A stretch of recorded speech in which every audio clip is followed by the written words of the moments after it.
तो आज की इस वीडियो में हम देखेंगे कि 32 बिट क्या होता है, 64 बिट क्या होता है और ये बिट किस बला का नाम है, इन दोनों में क्या डिफरेंस होता है, क्या हम 32 बिट को 64 बिट में और 64 को 32 बिट में कन्वर्ट कर सकते हैं और इसकी पूरी डिटेल देखेंगे। So welcome to another episode of technical Tuesday. नमस्कार, मैं हूं Dishant Sharma and you are watching Tech Teach. So let's get technical.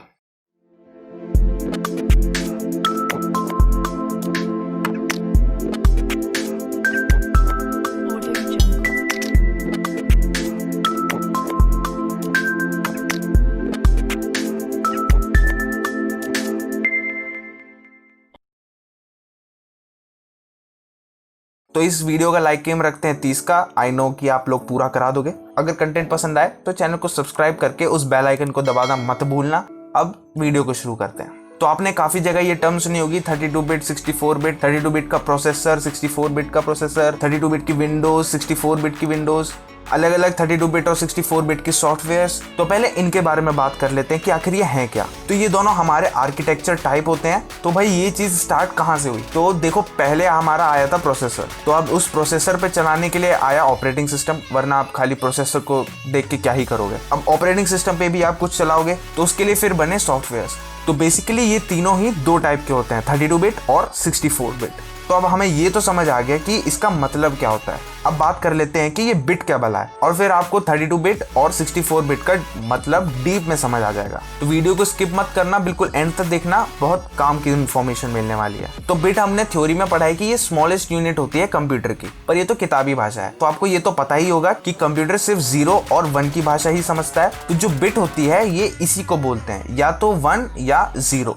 मतलब जो बिट होती है उसकी वैल्यू या तो 1 होगी या फिर होगी 0। तो इसे 1, 2, 3 और 4 बिट स्पेस के एग्जांपल से समझते हैं। तो फॉर 1 बिट यहाँ आप 0 स्टोर कर सकते हो या फिर 1। और अब अगर हमारे पास 2 बिट का स्पेस है तो आप यहाँ पर 4 तरीके से स्टोर कर सकते हो, 00, 01, 10 या फिर 11। और इन कॉम्बिनेशंस के अलावा आप कोई 5वां कॉम्बिनेशन नहीं बना सकते हो, वरना वो 5वां इन चारों में से किसी से मैच कर जाएगा। तो अब ऐसा ही सेम है 3 बिट और 4 बिट स्पेस के लिए। जैसा आप स्क्रीन पे देख सकते हैं कि यहाँ आप maximum 8 combination for 3 bit and 16 combination for 4 bit बना सकते हैं। तो इसका मैं आपको एक बेसिक सा फॉर्मूला बता देता हूँ जिसकी हेल्प से आप इसको कैलकुलेट भी कर सकते हो। पर उससे पहले आप इस वीडियो को लाइक कर दो, क्योंकि लाइकिंग भी तो पूरा करना है ना। तो फॉर्मूला बहुत ही सिंपल है, 2 की पावर n कॉम्बिनेशंस। जैसे कि अगर हमारे पास 4 बिट है तो 2 की पावर 4 मतलब 16 कॉम्बिनेशंस हम यहाँ पर बना सकते हैं। तो अगर अब बात की जाए हमारे 32 बिट की, तो यहाँ जो रिजल्ट आएगा वो होगा, तो आप स्क्रीन पर देख सकते हो, ये वैल्यू है हमारी बाइट्स में। तो अब हम इसे सिंप्लीफाई कर देते हैं और इसे कन्वर्ट कर लेते हैं केबी में। तो इसके लिए इसे डिवाइड करते हैं 1024 से, क्योंकि एक केबी में 1024 बाइट्स होती हैं। तो अब ये हो गया है हमारा केबी में।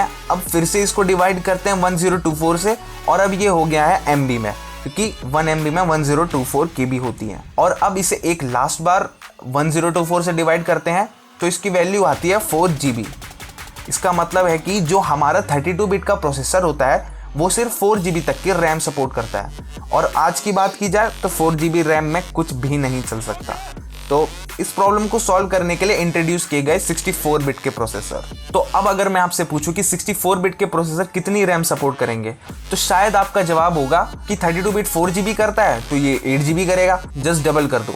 अगर आप ऐसा सोचते हो तो जी नहीं, ऐसा नहीं है।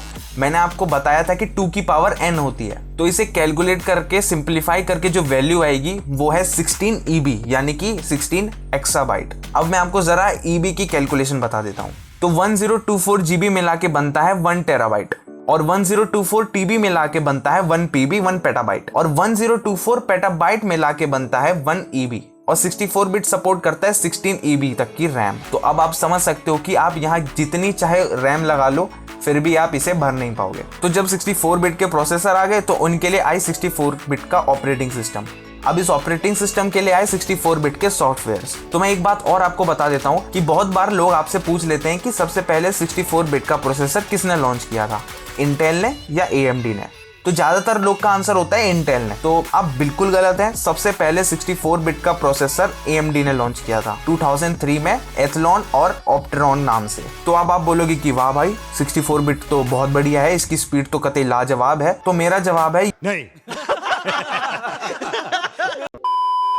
ये डिपेंड करता है आपके प्रोसेसर किस फ्रीक्वेंसी पर रन करता है, उसके कोर्स और थ्रेड्स कितने हैं, एंड और भी काफ़ी चीज़ होती है। उस पर भी एक सेपरेट वीडियो बना देंगे।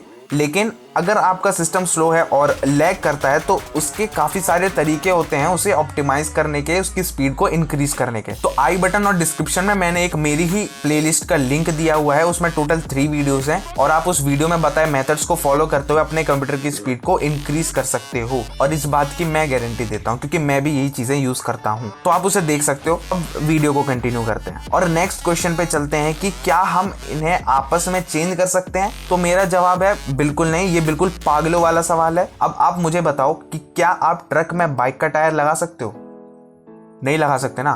तो सेम चीज यहां पर भी है, आप हार्डवेयर को चेंज नहीं कर सकते। हाँ, अगर आपका 64 बिट का प्रोसेसर है तो आप ये कर सकते हो कि वहां 32 बिट का ऑपरेटिंग सिस्टम और 32 बिट के सॉफ्टवेयर यूज कर सकते हो। बट अगर आप ऐसा करते हो तो आपका 64 बिट तो फालतू हो गया ना, मतलब फिर आप वहां 64 बिट वाले सिस्टम का मजा ही नहीं ले पाओगे और बचा हुआ जो 32 बिट रहेगा वो तो बेकार हो जाएगा। और अगर बात की जाए 32 बिट के प्रोसेसर की तो यहाँ आप ये भी नहीं कर सकते क्योंकि वहां आपको सारी चीजें 32 बिट की ही यूज करनी पड़ेगी। वहां वो लिमिटेशन है, वो सपोर्ट ही नहीं करता है उसके ऊपर। लेकिन अब मान लो कि आप कैसे ना कैसे करके कुछ जुगाड़ कर लेते हो और 32 बिट पे 64 बिट का सिस्टम इंस्टॉल कर लेते हो। तो वही बात है ना भाई कि अगर ट्रक पे बाइक के टायर लगा दो तो ट्रक कैसा परफॉर्म करेगा।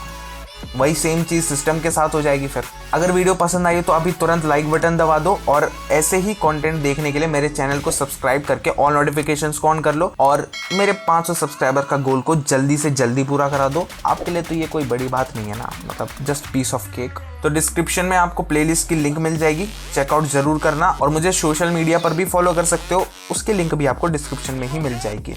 तो मिलते हैं नेक्स्ट वीडियो में। जय हिंद, गुड बाय।